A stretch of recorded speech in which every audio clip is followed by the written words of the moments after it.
Toksikoz zamanı hamilə qadın nə etməlidir? Vacib 5 məqam. 1. Az-az, tez-tez qidalan.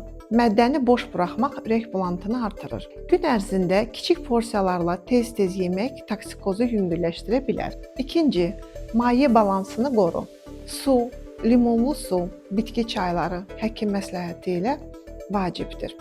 Əgər maye belə saxlanmırsa, bu artıq ciddi bir siqnaldır. 3. Qoxulardan və tetiklərdən uzaq olun. Səni ürək bulandıran qoxu, yemək və mühitdən mümkün qədər uzaq ol. Bu zəiflik deyil, bədənin reaksiyasıdır. 4. Özünü günahlandırma. Toksikoz sənin səhvin deyil.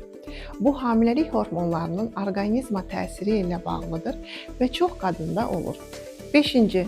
Lazım olduqda həkimə müraciət et. Əgər qusma davamlıdırsa, çəki itkisi varsa, yemək və içmək mümkün deyilsə, mütləq həkim nəzarəti lazımdır. Toksikoz müalicə oluna və yüngülləşdirilə bilər.